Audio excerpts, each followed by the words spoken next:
Hello students, आप लोगों ने अभी जो मैंने लास्ट क्लास लिया था उसमें मैंने राजतरंगिणी के बारे में बोला था कि आपको पढ़ के आना है। तो आप लोगों ने पढ़ा? कितने लोगों को समझ में आया बताइए? समझ में आया? बताइए। नहीं आया समझ? थोड़ा बताइए क्या समझ में आया आपको? कल हमने राजतरंगिणी लिखी है और ये कश्मीर इतिहास को समझने का बहुत अच्छा तरीका है, क्योंकि इन्होंने काफ़ी सिस्टमेटिक लिखा है। और इसका मीनिंग होता है, जो राजतरंगिणी का मीनिंग हो किंग ऑफ रिवर्स, राजाओं का नदी। और इन्होंने इसके अंदर 1800 से ज़्यादा श्लोक लिखे हैं और 8000 से ज़्यादा श्लोक लिखे हैं। और ये एक कवि भी है और इतिहासकार भी है। और सही बोल रहे हो, बहुत बढ़िया, सारा बोल रहे हो, बहुत अच्छा। कंटिन्यू। और उनका जन्म एक ब्राह्मण परिवार में हुआ था। उनके फादर जो थे वो एक राजा थे और मंत्री थे। और इन्होंने ठीक है, कोई बात नहीं। हाँ, और कोई बताइए दूसरा? मैंने उस लास्ट क्लास में लेक्चर भी तो दिया था ना, तो लेक्चर में भी तो कुछ याद रहा होगा आपको कि नहीं? कुछ याद है उसका कि नहीं? भूल जाते हो? 4-5 लेक्चर होते हैं ना आपके, उसमें सबको सुनते होंगे, लगता है मेरा लेक्चर भूल जाते हो। अभी तो पढ़ाता हूँ ना, उसको याद रखना है आपको, नोट करते हैं। स्टोरी की बात बताएंगे ना राजतरंगिणी। तो आज हम जो है कल्याण की जो राजतरंगिणी है, मैंने जो नोट्स दिया था सबने डाउनलोड कर लिया होगा, सबके पास होगा। और ये जो मैं मटेरियल देता हूँ ये लगभग इग्नू का मटेरियल होता है, काफ़ी ऑथेंटिक होता है। ये इग्नू का होता है, ये इग्नू में जो मटेरियल होता है, स्टडी मटेरियल, ये उसका हिस्सा है। पूरा ऑथेंटिक होता है, ठीक होता है और भाषा भी ईजी होती है आपके लिए। आप उसको पढ़ें, समझें। मैं उसी पर थोड़ा सा व्याख्या यापन करूँगा। प्रस्तावना राजतरंगिणी, सबसे पहले उद्देश्य, दूसरा प्रस्तावना राजतरंगिणी कल्याण की शैली, राजतरंगिणी की अंतर वस्तु की रूपरेखा, इतिहास लेखन के रूप में मूल्यांकन, नवीन दृष्टिकोण, इतिहास के रूप में काव्य, नैतिकपरक निर्देश के रूप में इतिहास, सारांश। ये वाला इसका बॉडी स्ट्रक्चर है कंटेंट की, ये इस तरीके से उन्होंने बनाया गया है। तो हमें इसको, ये राजतरंगिणी है क्या, राजतरंगिणी किस तरीके से और क्यों लिखी गई, राजतरंगिणी को लिखने का उद्देश्य क्या था, समझ में आया किसी को? राजतरंगिणी क्यों लिखी गई? कश्मीर के इतिहास को जानने के लिए। इसलिए कश्मीर के इतिहास को जानने। हाँ, कश्मीर के इतिहास को जानने के लिए, उस टाइम के जो राजा महाराजा थे उनके उनके जीवन परिचय को जानने और समझने के लिए, ताकि उनकी लाइफ स्टोरी से कुछ ना कुछ वहाँ की जो कश्मीर की जनता है ना, उनको कोई सिखाना चाहते थे। एक्चुअली में कोई भी चीज़ हम लिखते हैं तो कोई उसका पर्पज होता है कि हम क्या लिखने जा रहे हैं, तो उसका क्या प्रभाव आज की जनता पर पड़ेगा, आने वाली फ्यूचर की जनता पर पड़ेगा। कोई भी कोई आदमी किताब लिखता है तो उसका कोई पर्पज होता है ना हर चीज़ का। तो अब यहाँ पर कुछ इस तरह की चीज़ें पढ़ेंगे।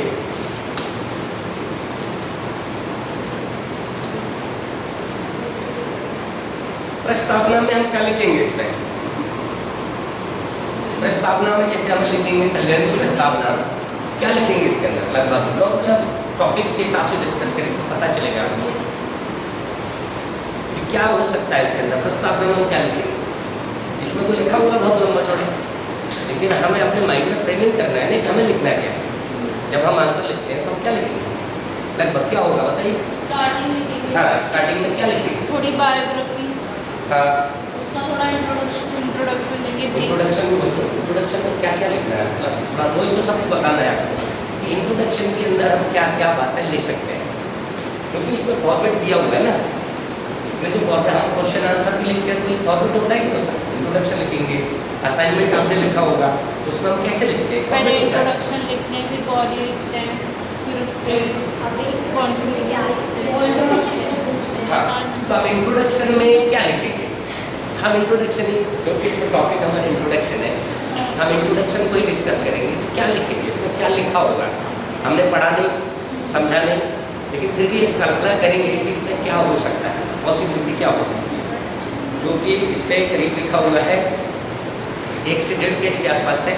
उस 1.5 पेज को हमें अपनी भाषा में, अपने शब्द में कहने की कोशिश करना है। क्या होगा बताइए? सब लोगों की राय से ये कंक्लूजन की तरफ हम जाएंगे। बताइए क्या होगा? कल्याण राजतरंगिणी के बारे में लिखना है, हमें इंट्रोडक्शन लिखना है, उसका बोलना है, किसी को समझाना है। क्या समझाना है?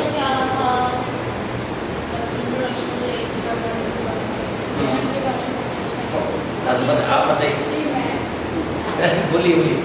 इसके बारे में बताएंगे, कविता, इतिहास, भाषा, हाँ। ये मतलब लिखी हुई है राजतरंगिणी, हाँ। उसके बारे में थोड़ा सा तेज बोलिए, सबको सुनाई देना चाहिए। अच्छा, गला सबका खराब हो रहा है। हाँ चलो, कोशिश करिए तेज बोलिए। हाँ ठीक है, जैसे बोल रहे हो वैसे ठीक है। तो फिर उसके बारे में लिखेंगे, जो ग्रंथ है उसके बारे में लिखेंगे, किसमें कितने हाँ अच्छा ठीक है, और बोलिए, आप और बोलिए। इसके अंदर क्या मतलब बताया गया है, कहाँ मतलब जो भी है राजतरंगिणी के अंदर क्या बताया गया है, उसके बारे में थोड़ी इंट्रोडक्शन दे सकते हैं। हाँ सही बोल रहे हैं। हाँ राजतरंगिणी शब्द की क्या है, मीनिंग की, शब्द की मीनिंग क्या है, और इस शब्द का ये शब्द कहाँ से आया है, इसका प्रयोग किस प्रकार से किया गया है, किस वे में किया है, और इस क्या है राजतरंगिणी के बारे में किसने लिखा है, कहाँ कैसे विचार आया कि क्या है इसके बारे में लिखना चाहिए, किससे संबंधित है, ये सारे प्रस्ताव। अच्छा, ये प्रस्तावना के अंदर आ जाएगा, यानी कि उसका एक प्रस्तावना का मतलब होता है थोड़ा सा डिटेल में हल्का हल्का सा उसके बारे में बता देना है, समराइज करके अपनी बातों को कहने की कोशिश करना है। ये इंट्रोडक्शन होता है ताकि लोगों को पता चले कि इसके अंदर क्या है। तो नॉर्मली हम क्या लिखेंगे इसमें कि भाई कश्मीर का एक कवि है ना, कश्मीर का कवि काव्य के रूप में उन्होंने इतिहास को लिखने की कोशिश किया, ऐसा माना जाता है ना। और इन्होंने पौराणिक कार्यों का इस्तेमाल करते हुए और राजाओं की जो घटनाओं की, अतीत की घटनाओं को भी क्रमबद्ध करने की कोशिश की है इन्होंने, ठीक है, इन्हें क्रमबद्ध करने की कोशिश किया है। और इस राजतरंगिणी के बारे में ऐसा कहा जाता है, कई लोगों का, इतिहासकारों का मानना है कि इसको जो है एक ऐतिहासिक बुक के रूप में भी माना गया है ना, तो लेकिन कुछ लोग उसको इतिहासकार भी नहीं मानते हैं, है ना। और उन्होंने 11 किताबों का भी इस्तेमाल किया है, पुरानी 11 किताबों का इस्तेमाल किया है। और इन्होंने जो है राजतरंगिणी के लेखन के माध्यम से भारत में जो पहले हमारी मान्यताएं थी कि भाई हम लोग जो है इतिहास के बारे में नहीं जानते हैं, तो वो जो हमारे ऊपर कलंक लगा हुआ था, उस कलंक को भी इस किताब ने काफ़ी हमको उससे वंचित कर दिया है ना। हम उससे बच गए, क्या हुआ, क्या हम उससे क्या हुआ, बच गए। और क्या क्या डालेंगे इंट्रोडक्शन में, थोड़ा सा मैंने और बताया, और क्या लगता है? तो उसका टाइम पीरियड क्या था? हाँ, टाइम पीरियड कब था, कौन कौन से राजाओं के बारे में उन्होंने जिक्र किया, कितने छंद थे इसमें? हाँ कितने छंद थे, ये सारे इंट्रोडक्शन के पार्ट है पूरा, सारा डाले जाएगा ना इंट्रोडक्शन के अंदर। तो जितनी ज़्यादा से ज़्यादा मैक्सिमम इन्फॉर्मेशन हम हल्के यूज में डालेंगे तो लगभग हमारा इंट्रोडक्शन कंप्लीट हो जाएगा। तो इसमें यही लिखा होगा। अब इंट्रोडक्शन कोई ज़्यादा लिखता है वो कम लिखेगा, लेकिन हल्का आपके हिसाब से जो जितना दे सकता होगा ठीक।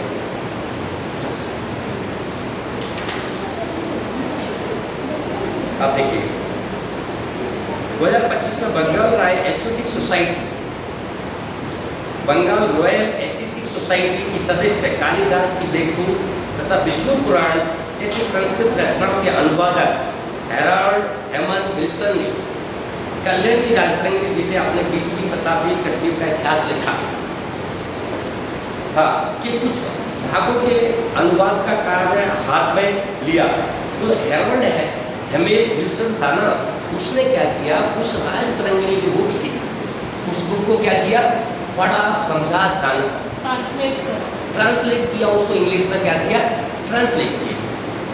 इसी की वजह से हम राजतरंगिणी को जान पाते हैं और पढ़ पाते हैं। सर ये ओरिएंटलाइजेशन का पार्ट था क्या? जब ओरिएंटलाइजेशन हुआ, ओरिएंटलिज्म आया, हाँ, उसमें ये सब ओरिएंटलिज्म हुआ। बिल्कुल सही। द रॉयल एशियाटिक सोसाइटी हाँ। बनाया गया था, हाँ। ताकि वो जो ब्रिटिशर्स है वो इंडिया के वैल्यूज को समझ पाए, समझ हमें पाए। हिस्ट्री पढ़ पाए। शाबाश। तो इसका मतलब एक नाम मेंशन करना पड़ेगा हमें विल्सन का, क्योंकि विल्सन ही एक ऐसा व्यक्ति है जिसने एशियाटिक सोसाइटी का सदस्य था वो, है ना, और उसने इस संस्कृत की जो काव्य की जो रचना थी राजतरंगिणी, उसको रीड किया, पढ़ा, समझा और उसका विश्लेषण किया। पढ़ा, समझा और उसका विश्लेषण किया। विश्लेषण करके पाया, इसने कहने की कोशिश किया कि भाई ये किताब बहुत इम्पोर्टेंट है और इसके माध्यम से हम लगभग ये साबित कर सकते हैं कि इंडियन लोगों को इतिहास लिखने की कला आती है। ये कहने की कोशिश किया।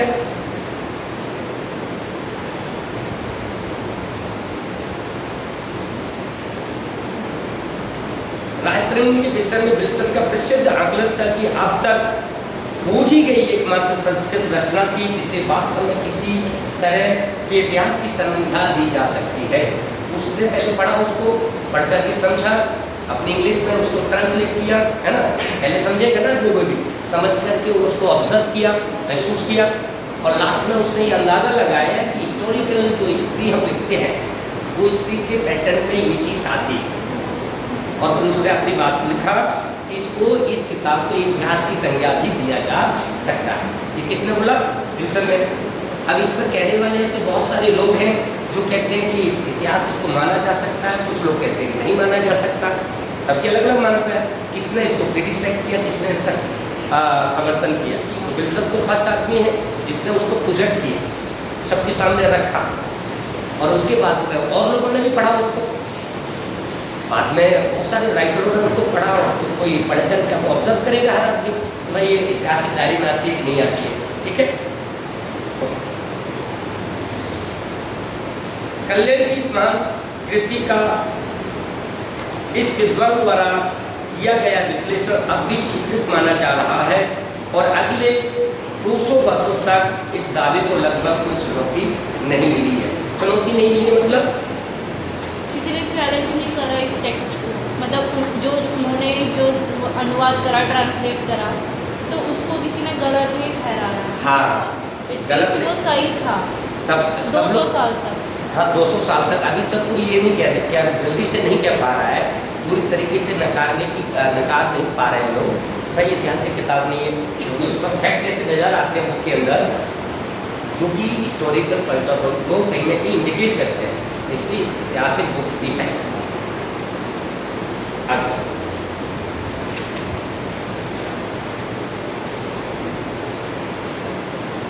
ध्यानपूर्वक पढ़ने पर यद्यपि इस ग्रंथ के ऐतिहासिक गुणों की ये प्रशंसा वस्तुतः भारतीय साहित्यिक संस्कृति सभ्यता में इतिहास के अनुपस्थिति का अपेक्षा, मतलब इसको पढ़ना ठीक नहीं है। लगभग ये मान सकते हैं कि जो पहले आरोप लगाते थे हमारे लोगों पर कि इनको इतिहास नहीं लिखना आता है, तो इन्होंने क्या कर दिया, विल्सन ने या जो काव्य की जो बुक है हमारी राजतरंगिणी, इसमें हमको ये सिद्ध कर दिया कि हमको इतिहास लिखना आता है। तो मैंने पिछले लेक्चर में आपको बताया है ना। ठीक है, अगला पॉइंट और दूसरा देखते हैं इसमें। मिल तथा विल्सन जैसे विद्वान इस टिप्पणी पर उसी समय उभर रही थी। विद्या अवधारणा दुष्प्रचार को स्पष्ट करने तथा इसका आधार बनने वाले तत्व दोनों के रूप में समझा जा सकता है। भारतीय सभ्यता विशेषकर संस्कृत परंपराएं, ऐतिहासिक बौद्ध और चेतना की कमी थी।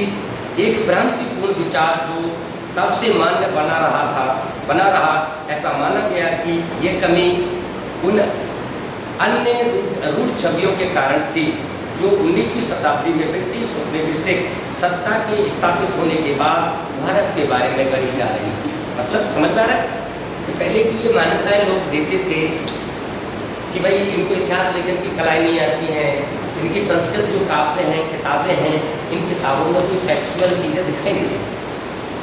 संस्कृत पर पूरी तरीके से क्या आरोप था, बताइए क्या आरोप था? पूरी संस्कृत अंग्रेज आकर के क्या आरोप लगाते थे कि संस्कृत में जितने भी ग्रंथ लिखे हैं इनमें कुछ है नहीं, लगभग ज़्यादातर कुछ बड़ी चीज़ इसके अंदर दिखाई नहीं देती। कहने की कोशिश कर रहे हैं, हिस्टोरिकल फैक्ट तो दिखाई देता नहीं है। तो इस बुक ने इन मिथ्याओं को क्या कर दिया, खत्म कर दिया। और इस मिथ्याओं को खत्म करने का श्रेय किसको जाता है? विल्सन को। समझ गए? ये विल्सन अगर वो किताब को नहीं पढ़ता, नहीं इंटरप्रेट करता, नहीं समझता और ना ही वो इंग्लिश में ट्रांसलेट कर पाता, संस्कृत तो सब लोग पढ़ नहीं पाते। आज हम किस में पढ़ रहे हैं? हिंदी और इंग्लिश में पढ़ रहे हैं। संस्कृत तो मुझे भी नहीं आती है, टीचरों को भी संस्कृत नहीं आती है, इतिहास के टीचर हैं उनको संस्कृत नहीं आती है, लेकिन फिर भी हम सब लोग आम जनता भी इसको पढ़ पा रही है बिकॉज ऑफ इंग्लिश ट्रांसलेशन की वजह से। उन्होंने संस्कृत इंग्लिश में कर दिया, इंग्लिश से पढ़े ऑटोमेटिकली कई भाषाओं में कन्वर्ट हो गए, तमिल में भी हो गए, मलयालम में, दुनिया में सबकी सारी भाषाओं में कन्वर्ट हो गए।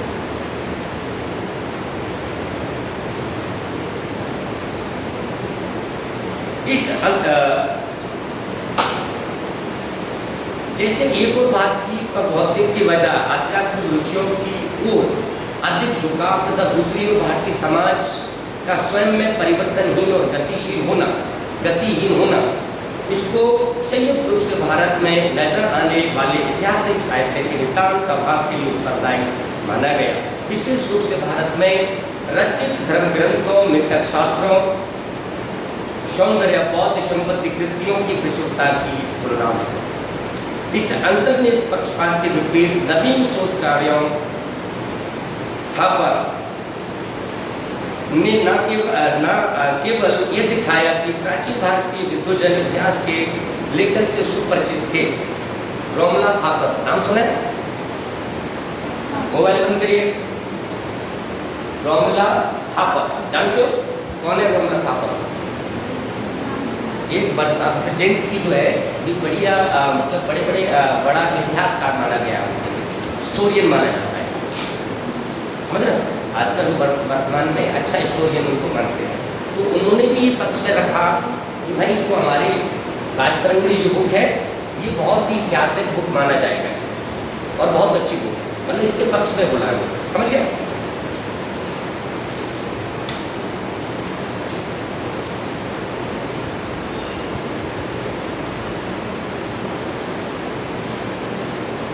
इसके अतिरिक्त कुछ विद्वानों ने उस वस्तुवादी और प्रत्यक्षवादी, ये दो वर्ड टेक्निकल वर्ड है, मतलब जानते हो उसका?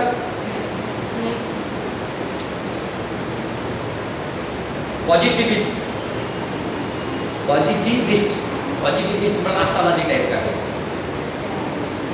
आदर्शवाद। हाँ, प्रत्यक्ष मतलब जो प्रत्यक्ष में है, प्रमाण प्रत्यक्ष है। यूरोप केंद्रित आधार पर भी सवाल खड़े किए गए जिस पर इतिहास के आधुनिक विषय के अतीत का वर्णन करने वाले भारतीय नागरिकों तरीकों जैसे मिथक और उपदेशात्मक आख्यानों को खारिज किया है।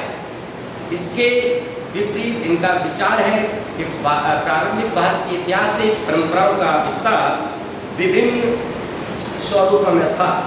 सामाजिक अभिलेखों में उत्कीर्ण और संरचित अत्यधिक सटीक तथ्यात्मक जानकारी से लेकर आचार शास्त्रीय शिक्षा उपदेशात्मक साहित्य तक है। मतलब ये मतलब समझ में आ रहा है लाइन का कि इसके अंदर पहले की लोगों की धारणाएं थी। पहले की धारणाएं कैसी थी कि इनका जो नॉलेज है वो ऐतिहासिक नहीं है और इनका नॉलेज है कहीं ना कहीं हिस्टोरिकल फैक्ट में नहीं आता है। और जो संस्कृत में जो जितने भी ग्रंथ लिखे गए हैं उन ग्रंथों में क्या लिखा हुआ है, किसके बारे में बातें करता है? संस्कृत ग्रंथ क्या कहते हैं? नॉर्मल इतिहास मालूम है, उपदेश देते रहते हैं, व्याख्यान करते हैं, नैतिक गुणों के बारे में बताते हैं, समझ लो। ज़्यादातर उन्हीं के बारे में, धार्मिक चीज़ों के बारे में ज़्यादा ज्ञान देते हैं। लेकिन जो संस्कृत का जितना भी ज्ञान है वो लगभग क्या है? नैतिक ज्ञान देने की कोशिश करेंगे, या फिर रामायण महाभारत जो भी पढ़ते हैं वो सब क्या है, रियल में है या नहीं है, जो भी है, या नॉर्मली उनके धार्मिक चीज़ों से रिलेटेड ही संस्कृत लिटरेचर उसी से संबंधित ज़्यादा है या नहीं? संस्कृत का जो लिटरेचर है वो लगभग उसी से संबंधित।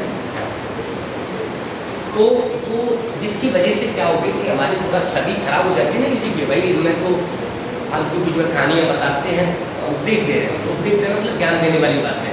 उपदेश तो वैसे ही होते हैं, कोई गारंटी थोड़ी ना उपदेश दे रहे हैं वो फैक्चुअल है, सही मानना जरूरी थोड़ी ना। उपदेश बाबा उपदेश नहीं देते आजकल, तो क्या हम उसको सत्य मान लेंगे? तो बोले बाबाओं की तरह उपदेश दे रहे हैं, तो बोले ऐसी बाबाओं की तरह उपदेश ही चल रहा है उसके अंदर।